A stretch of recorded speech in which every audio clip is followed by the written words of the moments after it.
Salam alaikum, bonjour tout le monde, j'espère que vous allez bien. Alors bienvenue dans cette nouvelle vidéo. Aujourd'hui nous allons essayer de vous proposer la correction de la série 4 de gestion de production. Alors sans plus tarder, commençons par la lecture. Donc ici nous avons au niveau du plan global des capacités. Donc on nous dit que ici le tableau 1 montre la préparation du plan global des capacités des familles A en fin du mois de janvier. Les prévisions de vente des 6 prochains mois sont mentionnées dans ce tableau et on souhaite définir le niveau de production induisant une charge constante qui permettra pour cette famille d'atteindre au mois 7 l'objectif du stock de 500 unités.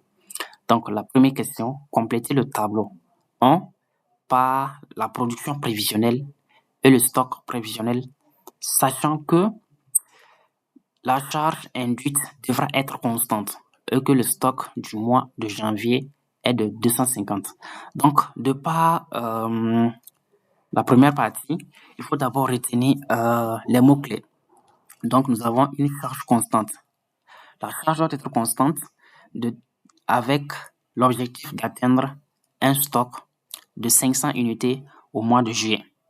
Donc, nous avons également un stock initial, donc un stock en début de mois qui est de 250 unités.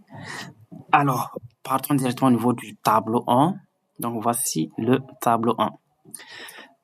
Alors, nous voulons un stock au niveau de juillet de 500. Donc, nous avons stock au mois 7 qui est égal à 500. Nous avons un stock initial de 250 unités. Nous devons également garantir une charge constante. Une charge qui est constante.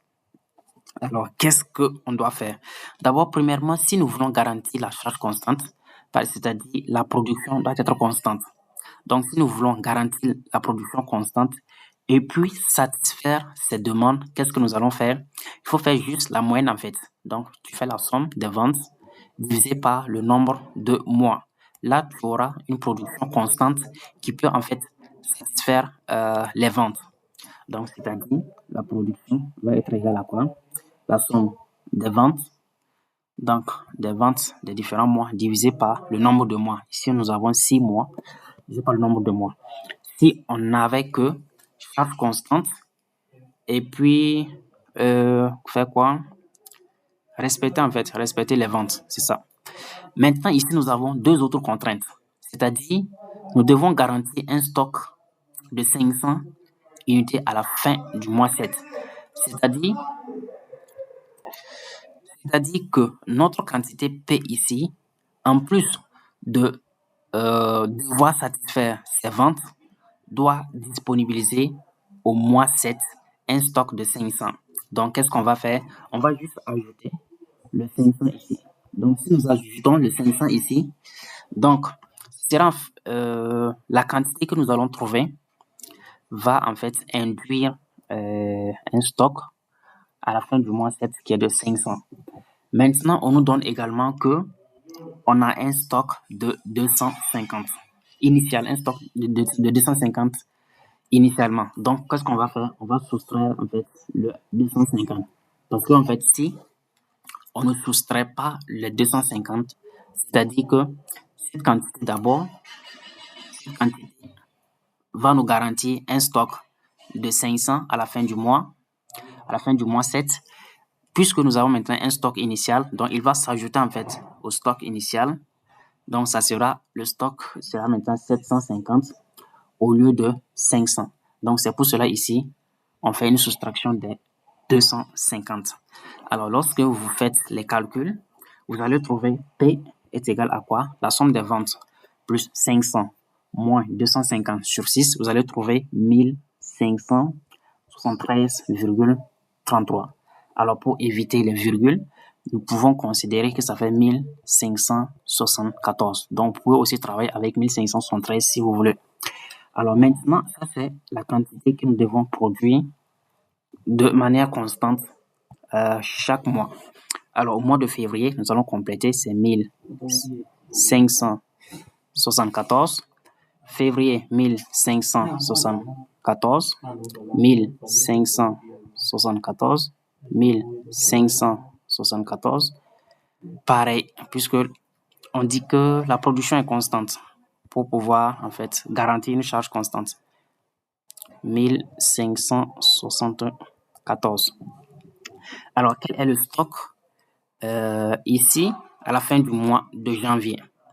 Alors, le stock à la fin du mois de janvier, c'est le stock initial, donc un stock initial de 250 plus, donc c'est le stock initial plus ce que nous avons produit moins les ventes.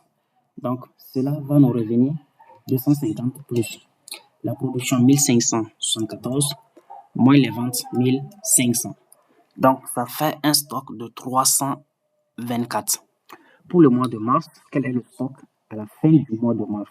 Donc, c'est le stock initial 324 plus la production 1574 moins les ventes 1520. Donc, c'est 378. Pareillement pour avril. Donc, à chaque fois, il faut faire le stock du mois précédent plus la production moins les ventes. Moins les ventes, ça me fait un stock de 442. Alors, on continue jusqu'au mois 7, plus 1574 moins 1560. Là, j'ai 456.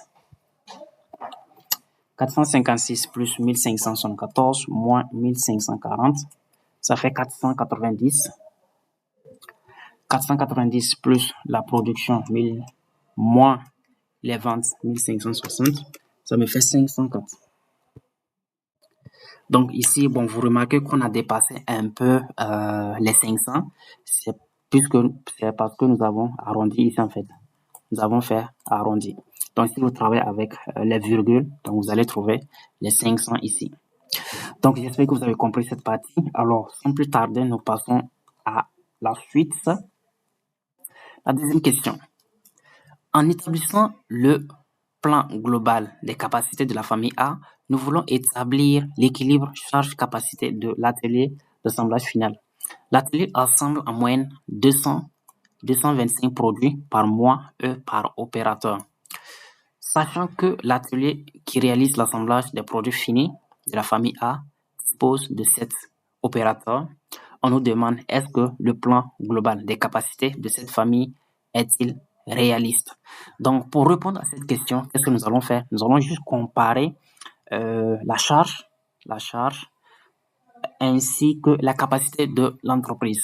Donc, ici, nous avons, au niveau des capacités, qu'est-ce qu'on a? Au niveau des capacités, on nous dit que nous avons 225. Nous pouvons traiter 225 unités par mois et par opérateur. Maintenant, nous avons 7 opérateurs. Donc, si on multiplie ce nombre par 7, donc on va obtenir un chiffre de 1575. Ça, c'est par mois également. Donc, voici en fait la capacité de l'entreprise par mois. C'est la capacité mensuelle. Donc, nous allons comparer la capacité mensuelle avec les productions mensuelles, c'est-à-dire les charges mensuelles. Donc, nous avons ici 1575, donc mensuel. Ici, nous avons ici par mois 1574, 1574, 1574 jusqu'au mois 7. Donc, pour chaque mois, on remarque que les charges sont inférieures aux capacités. Donc, on peut dire que le plan global de l'entreprise, elle est réalisable. Alors, on passe à la suite, le programme directeur de production. Alors, la famille A est composée de 4 produits, A1, A2, A3, A4. Il faut donc établir 4 programmes directeurs de production, un pour chaque produit fini. Donc, la période de programme directeur de production est la semaine. Le gestionnaire a donc une double décomposition à effectuer. Passer de la famille A à 4 produits finis et éclater le mois de mai en ces 4 semaines. Donc, le programme directeur du produit à 1 sur un horizon de 8 semaines est représenté dans le tableau 2. Les paramètres de gestion figurent en tête. Le stock de sécurité est soustrait du stock noté ST pour obtenir le disponible prévisionnel. Donc, nous avons un regroupement par quantité économique de 300. Donc, en lisant ce texte, nous avons des parties qu'il faut retenir. Donc, on dit que le stock de sécurité est extrait du stock noté ça. Nous avons également quantité économique. Donc, voici ce qu'il faut retenir dans cette partie. Ici, nous avons le besoin commercial à donner dans les 2 premières lignes. On remarque que les commandes déjà enregistrées décroissent vers le futur. Dans notre cas, les commandes ne consomment pas les prévisions. Par exemple, pour la semaine 5, les prévisions initiales étaient de 120, mais 100 produits ont été commandés et on prévoit encore une commande de 20 unités qui peut arriver. Donc, pour la semaine 6, les prévisions initiales étaient de 125, mais 140 produits ont été commandés. Donc, le besoin est donc de 140 unités réservées. Pour le calcul du disponible prévisionnel, DP, on considère que les besoins de chaque semaine, c'est le maximum des commandes fermes et des prévisions fermes. Besoin est égal à le maximum. Commande ferme et prévision de vente. Alors, dans tout ce qu'il vient de raconter, ce qu'il faut retenir, c'est ça. Il devrait juste dire que le besoin, c'est le max de commandes fermes et de prévisions fermes au lieu de, raconter tout ça en fait. Donc, la question maintenant, c'est de compléter le tableau 2. Alors, quel est le tableau numéro 2? Tableau numéro 2, le voici. Donc, ici, on dit que le disponible prévisionnel ou bien le besoin net. Donc, on peut noter encore besoin net. Le besoin brut. Le besoin brut. Donc, c'est le maximum entre les prévisions de vente et les commandes fermes. Donc, le maximum entre 120 et 100. Donc, c'est bien sûr 120. Là, ça fait 140. Là, c'est 130. 130 pareillement. 135. 140. 140. 145. Là, maintenant, on peut oublier, en fait, ces 2 premières lignes. C'est parce qu'ils ne vont plus nous servir à quelque chose. Ils ne vont plus nous servir. Maintenant, pour répondre le BDP fin ou le BDP début. Donc là, nous avons un stock initial de 225. Maintenant, dans ce stock initial, on a une partie qui est considérée comme le stock de sécurité. Donc, pour rappel, le stock de sécurité dans le calcul du MRP n'est jamais utilisé. Donc, c'est un stock qui n'est jamais utilisé. Alors, pour éviter que nous fassions des erreurs, c'est-à-dire nous tromper pour, sans le savoir, utiliser le stock de sécurité, qu'est-ce qu'on fait d'habitude? Lorsqu'on donne le stock et on dit qu'il y a une partie qui est considérée comme stock de sécurité, en fait, on extrait le stock de sécurité et on le dépose à côté pour ne pas oublier l'utiliser. Donc, ici, qu'est-ce qu'on va faire? Le stock réel va être 225 moins 15, c'est-à-dire le stock que nous pouvons utiliser. Donc, c'est 225 moins 15, c'est 210. Alors, au niveau de l'exercice même, c'est précisé au niveau de l'exercice que le stock de sécurité est soustrait du stock noté ST pour obtenir le disponible prévisionnel. Donc, il faut soustraire le stock de sécurité. Même si ce n'était pas précisé, c'est ce qu'il fallait faire. Donc, on passe maintenant pour remplir. Nous avons un besoin de 120. Nous avons un stock de 210. Alors, qu'est-ce qu'on a? Ici, je vais ajouter une ligne pour noter, par exemple, le stock à la fin de la semaine. Donc, stock fin de semaine. Alors, pour la semaine 5, quel est le stock en fin de semaine? C'est 210 moins 120. Donc, ça fait 90. 90. Alors, quel est ici le BDP fin? BDP fin, ici, ça fait 0. C'est quoi en fait? C'est le besoin net. C'est-à-dire, c'est la quantité que l'entreprise doit produire pour satisfaire la demande. Ici, nous avons un stock de 210. Alors, les demandes, c'est 120. Donc, le stock à lui seul suffit pour satisfaire la demande. Donc, l'entreprise n'a pas besoin, en fait, de lancer des productions. Donc, ici, c'est ça, la signification ici. C'est pour cela on met 0. Pour la semaine prochaine, et pour la semaine 6, plutôt, les besoins, c'est 140. Ici, c'est 140. J'espère que j'ai bien noté. 140. Bon, 540. Nous avons un stock de 90. Alors, est-ce qu'on peut satisfaire cette demande? Non, on ne peut pas satisfaire la demande puisque le stock est inférieur aux demandes. Qu'est-ce qu'on va faire? On doit en fait produire quelque chose ici. Donc, il faut disponibiliser une quantité ici. Normalement, quel est le besoin net? C'est-à-dire quelle quantité l'entreprise doit produire pour ajouter au stock pour satisfaire la demande. Alors, c'est 140 moins les 90. Donc, c'est en fait 50. Normalement, ici, on devrait mettre 50. Mais est-ce que c'est correct? Si on met 50 ici, c'est faux parce que on nous impose une quantité, c'est-à-dire une contrainte par lot. Donc, on ne peut pas lancer la quantité que nous souhaitons. À chaque fois, si nous voulons produire, il faut lancer des multiples de 300. Donc, là, on ne va pas mettre. On a besoin de 50, mais on doit lancer 300. Donc, à cause de cette contrainte. Donc, contrainte par lot. Donc, c'est précisé au niveau de l'exercice même que j'ai déjà souligné. Donc, nous avons ici, nous avons un regroupement par quantité économique L égale à 300. Donc, c'est ça.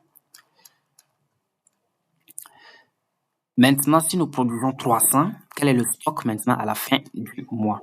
Donc, nous avons un stock initial de 90, une production de 300, moins les ventes de 140. Il va nous rester un stock de 250 à la fin du mois. Alors, on passe maintenant pour la semaine 7. Excusez-moi, chaque fois, je fais des erreurs en fait pour dire semaine, je dis mois. Donc, ici, on travaille avec des semaines et non des mois. Alors, pour la semaine 7, nous avons les ventes sont au nombre de 130. Le stock, ici, c'est 250. Donc, c'est suffisant pour satisfaire la demande. Donc, le stock, ici, on n'a pas besoin de produits. On met 0. Il va nous rester à la fin de la semaine une quantité de 120. C'est-à-dire la soustraction entre 250 et 130. On passe pour la semaine 8. Là, ici, nous avons 130. Alors ici, nous avons un stock de 120. Normalement, le besoin net, c'est 10. Donc, l'entreprise devrait produire seulement 10 pour ajouter aux 120 pour pouvoir satisfaire les 130. Mais puisque nous avons une contrainte de lot, donc on est obligé de lancer les 300. Donc ici, on va mettre 300. Alors, 300 plus 120 moins 130. Donc, ça fait 290. Donc, ça, c'est le stock à la fin de la semaine. On passe pour la semaine 9. Donc, les besoins ici, c'est 135. Donc, le stock, 290, peut satisfaire la demande. Alors, ici, on a besoin de 0. Le stock à la fin du mois, c'est 100. À la fin de la semaine, 155. Pour la semaine 10, également, le stock peut assurer les 140. Alors, ici, on met 0. Donc, 155 moins 140, ça fait 15 à la fin de la semaine. Ici, 11, on a besoin de 140. On a que 15 en stock. On est obligé de lancer un lot de 300. Alors, 300 plus 15, ça fait 315, moins 140. Le stock à la fin de la semaine, c'est 175. Maintenant, pour la semaine 12, nous avons des prévisions de vente de 145 et un stock de 175. Donc, il va nous rester en stock une quantité de 30. Donc là, ici, ça fait 0 également. Maintenant, nous avons laissé une ligne que nous allons compléter maintenant. le BDP début. Donc, c'est quoi le BDP début? Ici, nous avons dit que pour pouvoir satisfaire la demande de 140, nous devons en fait disponibiliser une quantité qui s'élève à 300. Mais cette quantité, pour pouvoir le disponibiliser au niveau de la semaine 7, semaine 6, il faut en fait commencer sa production avant. Parce que, bon, il prend au moins un délai en fait. Donc, un délai de une semaine. C'est-à-dire, on va pas se lever la semaine 6 et on dit qu'on va commencer à produire les 300. Non. Donc, il faut commencer une semaine à l'avance parce que le délai, c'est une semaine. Et pour pouvoir le disponibiliser ici. Donc, les 300 ici, nous allons commencer la fabrication ici. C'est ça, en fait, le début et la signification du P2P2B. Donc, ici, c'est 0. Donc, on va dire ici, c'est 0.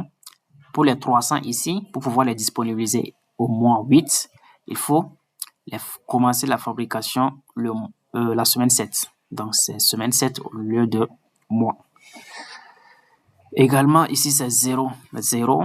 Donc là, pour les 300, on le met ici. Là également, c'est 0.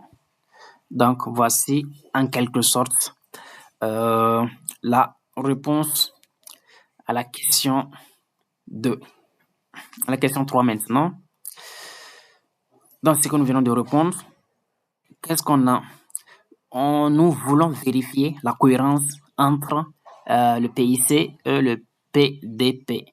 Supposons que les trois programmes directeurs de production des produits finis A2, A3, A4 soient établis et ils sont donnés dans le tableau suivant. Donc, est-ce qu'il y a cohérence entre le plan global des capacités de la famille A et les programmes directeurs de production des familles A1, A2, A3, A4. Alors ici, nous avons quoi? Nous avons le mois de février. C'est-à-dire, ils ont pris le mois de février. Et pour le mois de février, nous avons pour la semaine 5 des quantités de A2. Donc, n'oubliez pas que le A, en fait, il est composé de A1, A2, A3, A4. Donc, A1, A2, A3, E, A4. Alors, la question maintenant, c'est de savoir est-ce qu'il y a une cohérence entre le programme global des capacités de la famille A et des produits. En fait, A, c'est une famille A qui est composée de 4 produits. Donc, A1, A2, jusqu'à A3, E, A4. Pour la première question, nous avons calculé en fait quoi? Pour le mois de février, la production de A doit être égale à 1574. Donc, la production de A pour le mois de février, la quantité A doit être 1574. Alors, ici, nous avons en fait, pour le mois de février, les quantités produites les quantités produites pour les produits finis en fait qui appartiennent à la famille A. Donc, qu'est-ce qu'on va faire? On va juste essayer de faire la somme, c'est-à-dire faire la somme des quantités des produits appartenant à A et le comparer en fait à cette somme, 1574. Donc, avant cela, nous devons remplir en fait la première ligne qui n'est pas donnée. Ils ont juste en fait donné pour les trois dernières lignes, mais pour la première ligne, c'est à nous de compléter. Donc, c'est programme directeur de production A1 fin. Donc, ici, là, il faut s'inspirer en fait de ce que nous avons de ce tableau. C'est-à-dire, ce tableau, c'est pour A1. Alors, il faut juste prendre cette ligne. Donc, P2P fin. Donc, pour le mois de février. Donc, ça commence de la semaine 5 jusqu'à la semaine 8. Donc, vous allez prendre ici 0, 300, 0, 300. Donc, semaine 5 jusqu'à 8. Donc, c'est 0, 300, 0, 300. Là, maintenant, vous allez faire maintenant la somme des quantités, en fait, produites par les différentes produits. Et là, vous aurez par exemple pour la semaine 5, vous aurez 140 plus 100 plus 120. Ensuite, pour la semaine 6, vous avez 300 plus 140. On passe à la semaine 7, donc on a 150 plus 120. La semaine 8, on a 300 plus 140. Alors ici, le total, ça fait 1510.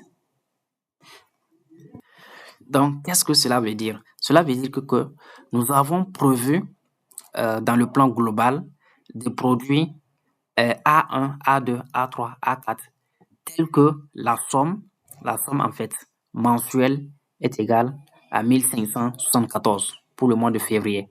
Mais réellement, donc ce que nous avons pu fabriquer, donc c'est 1510. Par exemple, pour la semaine 5, on n'a pas fabriqué A1, on a juste fabriqué 140, 100 et 120. Semaine 6, 300, 140, etc. Maintenant, en faisant la somme, on s'est rendu compte que ce que nous avons produit réellement, c'est 1510, c'est-à-dire tout produit confondu A1, A2, A3, A4. Alors que nous avions prévu en fait produit au total 1574. Donc on dit, est-ce qu'il y a une cohérence? Bon, on voit ici qu'il y a une petite différence entre le plan global et le plan directeur de production. Maintenant, il y a en fait une cohérence lorsque en fait l'écart entre cette valeur et cette valeur n'est pas très grande. Donc souvent les entreprises acceptent à un seuil de 4%, 5%. Bon, ça diffère des entreprises. Maintenant, pour le taux, on peut essayer de calculer. Le taux d'erreur, on peut dire que ça fait 1574 moins 1510. Alors, divisé par 1574. Donc, on aura un taux d'erreur de 4,06%. Alors, bon, c'est un taux qui est relativement faible. Donc, on peut dire que, bon, il y a un semblant de cohérence entre les deux plans. Alors, on passe à la question suivante. Alors, quelle est la question suivante? Nous avons répondu à la question 4. Donc, la question suivante concerne les calculs des besoins nets. Alors, je pense que je vais m'arrêter là pour cette partie. Donc, je vais essayer de faire une autre vidéo pour essayer de terminer. Parce que si j'essaie de terminer cette vidéo, ça sera vraiment très long. Merci d'avoir suivi et à très bientôt. Assalamu alaikum wa rahmatullah.